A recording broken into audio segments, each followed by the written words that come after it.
Olá, Stalkers, tudo bem com vocês? Sejam bem-vindos a esse caso criminal.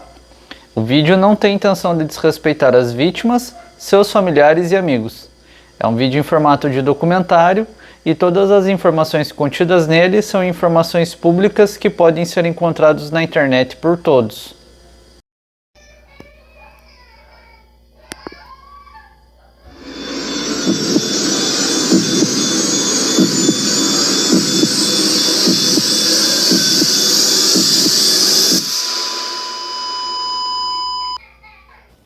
Eu sou o Christopher Matos, do canal Stalker Criminal, e olha eu aqui de novo com mais esse caso.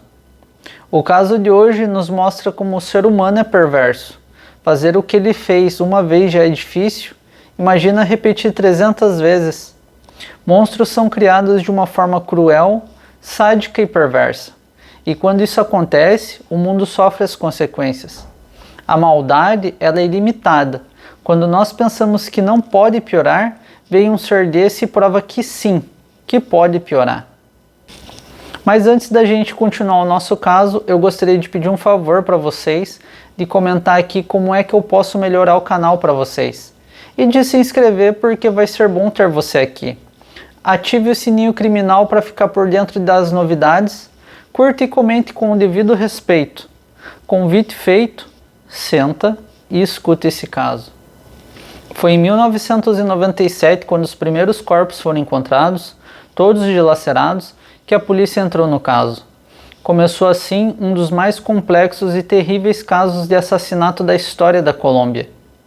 Entre 1992 e 1999, centenas de meninos entre 6 e 16 anos sumiram das ruas da Colômbia em um dos maiores casos de serial killer que o país e o mundo já viram.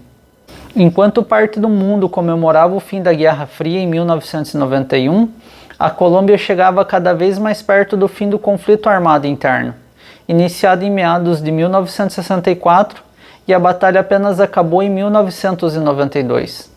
Ao final do conflito, centenas de crianças que viviam nas ruas colombianas desapareceram sem nenhuma explicação. No entanto, preocupado só com a recuperação do país após as décadas de guerra, o governo não fez grandes investigações sobre o sumiço das crianças. Não sabia se era fome, praga, doença ou o que fosse. Para muitos, as crianças desaparecidas ou foram vítimas do período caótico ou saíram das ruas graças ao Estado. Nunca passou pela cabeça de ninguém que, na verdade, todos aqueles meninos estavam sendo sequestrados por um único serial killer. Mas quem era o serial killer antes dele se tornar o La Bestia? Ele era o Luiz Alfredo Garavito, nascido em 25 de janeiro de 1957, no povoado de Gênova, em Quíndio, na Colômbia.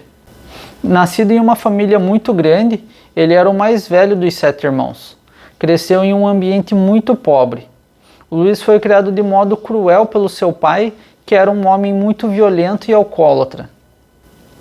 Agora você deve estar se perguntando, tá, mas ele tinha mãe, não tinha? Até tinha, mas a mãe dele era igual. Ele não recebeu nenhum tipo de afeto por parte da sua mãe. Junto com a sua família, ainda durante a sua infância, teve que se mudar às pressas para outra cidade. Tudo por causa dos conflitos armados sangrentos de guerrilhas armadas, proveniente do tráfico de drogas, o que era muito comum naquela época. Entusiasmado no seu novo colégio, ele começou o ano letivo de forma bastante positiva. Só que no decorrer dos dias, passou a sofrer bullying de seus colegas, muito em razão do seu péssimo desempenho na escola. A causa do problema era a dificuldade em memorização, e por isso ele se tornou uma criança extremamente tímida e introspectiva. Indiferente ao seu inferno na escola, o seu ambiente familiar só piorava. Seu pai ultrapassou o limite da violência e passou a agredir rotineiramente a sua mãe. Um dos maiores traumas de Garavito foi ter presenciado a sua mãe sendo espancada durante uma gravidez sua. Garavito, ainda um menino, tentou interferir e defender a mãe, mas apenas rendeu uma surra daquelas que quase mata. O seu pai sempre gritava com a sua mãe: "Eu te tirei da lama, sua vagabunda." Existem coisas que os filhos não deveriam ver, ouvir ou ter que passar. Esse tipo de coisa acaba destruindo uma criança e criando uma coisa ruim. Ainda como se não bastasse, o carrasco do seu pai passou a abusar sexualmente do próprio filho. Garavito chegou a relatar: "Não me lembro do meu pai dormindo com a minha mãe. Apenas me lembro de, à noite, eu ter acordado com ele deitado ao meu lado, acariciando as minhas partes íntimas." Imagina, gente, para o cara fazer isso com o próprio filho tem que ser um cara muito fora da casinha. Você acha isso ruim? Espera que as coisas só vão ficar pior. O pai deu um jeitinho de piorar a vida do filho. Nem dá para chamar isso de pai, né? As tragédias experimentadas na infância pela besta colombiana não possuíam limites. Um amigo do seu pai, dono de uma farmácia que ficava perto de onde ele morava, também passou a torturar e abusar sexualmente quando ele ainda tinha só 12 anos. A tortura e abuso envolvia o sujeito mordendo seu órgão genital e as suas nádegas, além de despejar cera quente na pele dele. Ele ainda era amarrado em uma cama e obrigado a práticas sexuais inenarráveis. Além disso, o seu novo carrasco passou a ser um abusador audacioso. Na medida que ele visitava o seu pai à noite, ele aproveitava o momento que seu pai estava bêbado e ia até o quarto do menino, e levava ele para fora em um campo que ficava na pequena fazenda. Ali ele violava Garavito à vontade do jeito que ele queria. O Garavito relatou que sofreu mais episódios de abusos sexuais, um deles praticado novamente por outro amigo de seu pai. A partir daí, os danos psicológicos provenientes de tais experiências traumáticas já eram definitivos. A partir daqui, o monstro já tinha ganhado forma e a crueldade dos seus atos seriam conhecidos. O Garavito passou a sentir atração por pessoas do mesmo sexo e começou a abusar dos seus irmãos mais novos. Era o início de uma intensa e extensa carreira criminosa. A fim de satisfazer a sua depravação, Garavito, no início da sua adolescência, encurralou uma criança perto de uma estação rodoviária e, nesse caso, ele disse que não tinha intenção de abusar sexualmente de forma grave do menino. Com a vítima encurralada, passou a tocar nas suas partes íntimas. Só que o menino ele acabou gritando e chamando a polícia. E essa foi a primeira detenção que o Garavito teve. Quando foi entregue ao seu pai, ele foi reprimido e de novo foi espancado. Seu pai, segundo o Garavito, não permitia que ele tivesse uma namorada, apesar de, sem coerência nenhuma, criticar o menino por não ter uma namorada.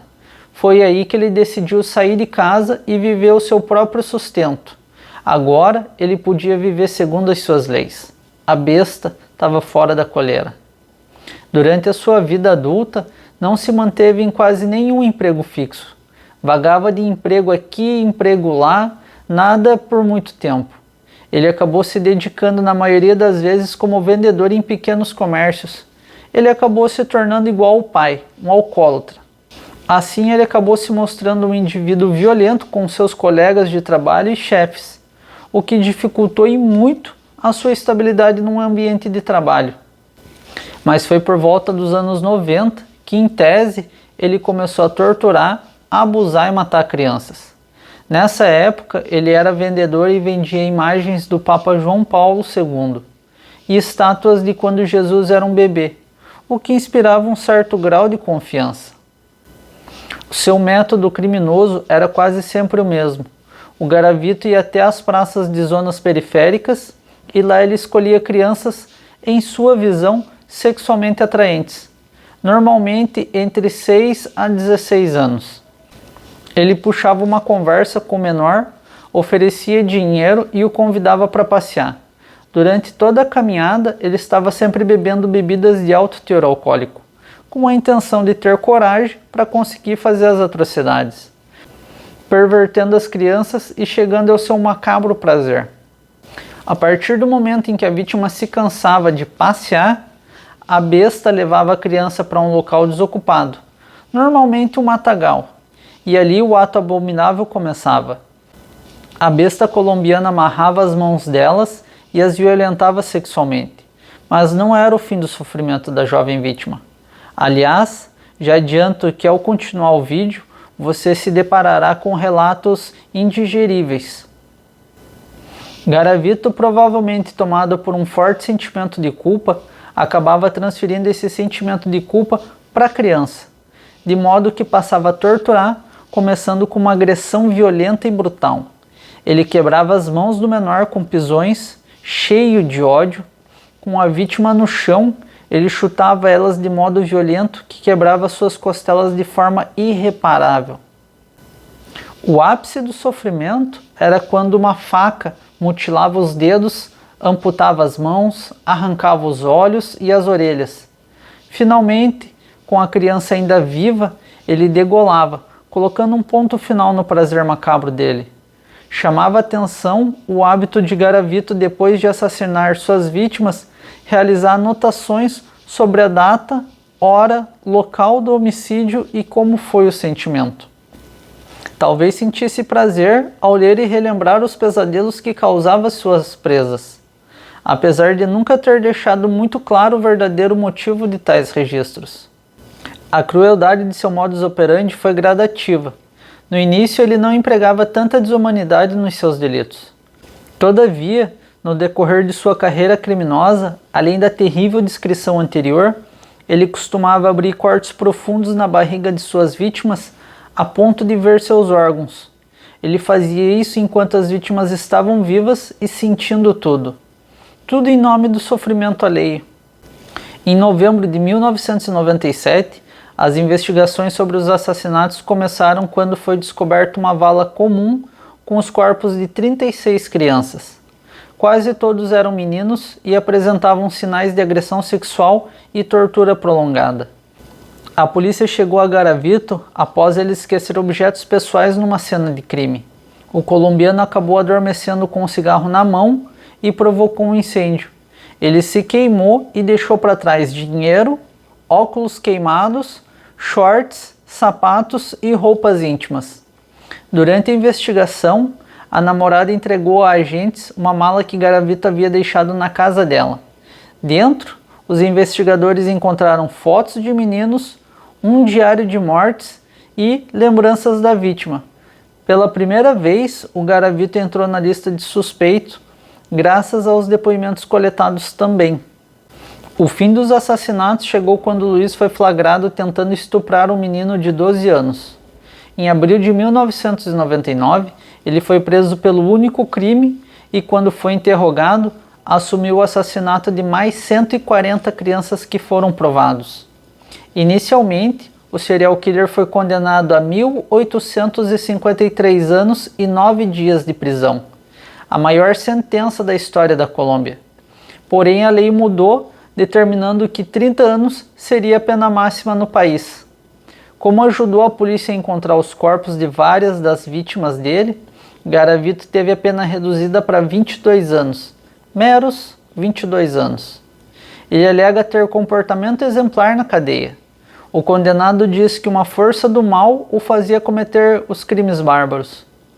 Luiz Garavito abusou, torturou e assassinou 140 crianças entre os anos de 1992 e 1999. Estima-se que o número de vítimas tenha ultrapassado fácil os 300.